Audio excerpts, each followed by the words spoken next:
से यहाँ की धरती पवित्र हो गई। आपके तेज को देखकर ऐसा जान पड़ता है जैसे बड़े बड़े ब्रह्मर्षियों की तपस्या स्वयं मूर्तिमान होकर हमारे सामने विराजमान हो। अब आप आज्ञा कीजिए, हम आपकी क्या सेवा करें? राजन, हम आपके द्वार पर एक याचना लेकर आए हैं। तो ब्रह्मचारी, आपकी जो इच्छा हो मांग लीजिए, मैं उसे अवश्य पूरी करूंगा। गाय, सोना, मणि, माणिक, बड़ा घर, संपत्तियों से भरे हुए गांव, हाथी, घोड़े, रथ, जो इच्छा मांग लीजिए, हम वचन देते हैं आपकी हर इच्छा पूर्ण करेंगे।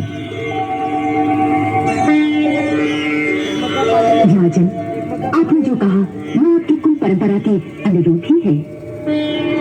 जिनके गुरु परम तेजस्वी शुक्राचार्य जैसे शक्तिशाली महात्मा हो और जिनके पितामह महाराज प्रहलाद जैसे भक्त और पिता महाराज विरोचन जैसे परमदानी और वीर पुरुष हो, उन्हीं में ऐसी विनम्रता, ऐसी शालीनता, ऐसी दानवीरता के गुण हो सकते हैं। हे असुराज, मैं जानता हूँ कि आप सारे जगत के स्वामी हैं। तीनों लोगों में ऐसी कोई वस्तु नहीं जिसे आप ना दे सकते हो। परंतु शास्त्र कहता है कि विद्वान ब्राह्मण को उतना ही दान स्वीकार करना चाहिए जितना उसे आवश्यकता हो। सो हे राजन, हमें यज्ञशाला के लिए थोड़ी सी भूमि की आवश्यकता है। सो आप कृपा करके मुझे उतनी भूमि दें जितनी मैं अपने पैरों से 3 डग में नाप सकूं, तो बस मैं संतुष्ट हो जाऊंगा। 3 डग भूमि? जी। आपके पैरों से नाप कर 3 डग भूमि? जी।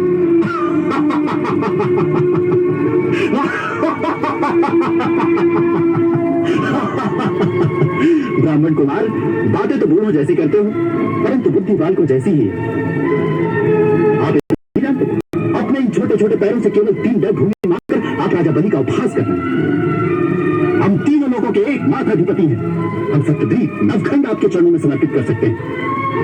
हमसे इतना मांग लो, जीवन में दोबारा किसी और से मांगने की आवश्यकता न पड़े। हमारे सामर्थ्य अनुसार मांगो ताकि तुम्हारी सब कामनाएं पूर्ण हो जाएं। संसार में सब कामनाएं किसकी पूरी होती है राजन? मनुष्य जितना पाता है उतनी उसकी तृष्णा बढ़ती जाती है। आपके पास सारी धरती है, उससे क्या आपकी कामनाएं तृप्त हो गई? नहीं, आपको अब स्वर्ग का अधिपति बनने का लोभ है। सो लालसा लोभ जितना बढ़ाओ उतनी बढ़ती जाती है। शांति मिलती है केवल संतोष से। इंद्रियों और कामनाओं को वश में रखकर जो संतोषी होगा वही जीवन में तृप्त और आनंदमय होगा। सो हे राजन, मैं आपकी दानवीरता का सम्मान करते हुए अपने लिए केवल 3 पग धरती मांगता हूँ।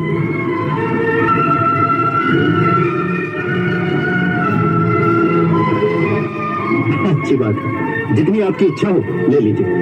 तो मंत्रबद्ध होकर दान का संकल्प करिए।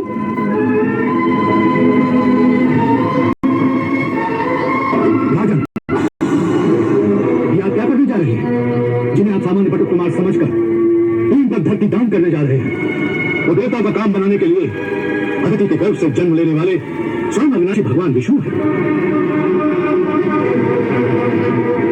धरती में समस्त ऐश्वर्य सभी कुछ प्राप्त कर ली और इंद्र को दे देंगे। ये दैत्य जाति पर बहुत बड़ा अन्याय होगा। सुनो राजा, ये विश्व रूप विराट पुरुष एक पग में पृथ्वी और दूसरे पग में स्वर्ग को नाप लेंगे, और तीसरे पग को आप कहां स्थान देंगे? अपना वचन पालन न करने के पाप से आप नरकगामी बन जाएंगे। और वैसे भी आपको अपनी संपत्ति से केवल 5वां भाग ही दान करने का अधिकार है, क्योंकि शास्त्र कहता है कि मनुष्य अपने धन को 5 भागों में बांट दे। एक धर्म के लिए, एक यश के लिए और एक धन की अभिवृद्धि के लिए व्यापार में लगा दे। एक भोगों के लिए रखे और एक स्वजनों की सहायता करने में लगाए। विद्वान लोग उस धन की प्रशंसा नहीं करते जिसके पश्चात जीवन निर्वाह करने के लिए कुछ बचे ही नहीं। इसलिए मैं कहता हूं कि अभी आपने दान का संकल्प नहीं किया, इस प्रकार की मूर्खता करने से आपका सारा प्रभुत्व नष्ट हो जाएगा। इसलिए ऐसा प्रमाद न करें सुरेश्वर, अन्यथा जिस फल को पाने के लिए मैं आपसे 100 यज्ञ करा रहा हूं, वो सारा फल तो ये ब्राह्मण छल से ले जाएगा।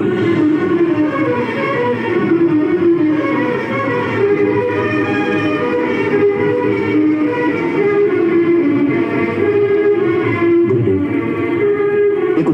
करुणाशील मनुष्य किसी अपात्र याचक की कामना पूर्ण करके यदि दुर्गति भोगता है तो दुर्गति भी शोभा की बात होती है। और यदि ये सत्य है कि स्वयं अविनाशी भगवान विष्णु एक बटुक के रूप में मेरी यज्ञशाला में पधारे हैं, तो मेरे लिए ये गौरव की बात है। हे महर्षि, वेद विधि के ज्ञाता आप लोग जिन भगवान विष्णु का आह्वान करने के लिए यज्ञ आदि का अनुष्ठान करते हैं, तब वो कृपा कर दर्शन देते हैं। ऐसे भगवान विष्णु द्वारा साक्षात याचना करने पर मैं कैसे पीछे हट सकता हूँ?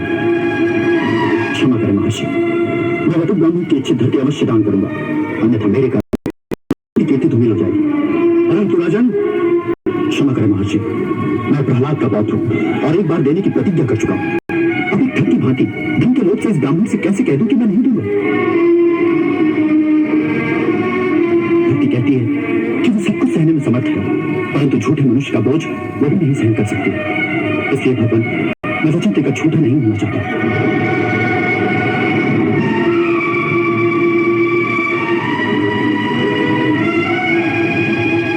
अरे मूर्ख, है तो तू अज्ञानी, परंतु स्वयं को बहुत बड़ा पंडित मानता है।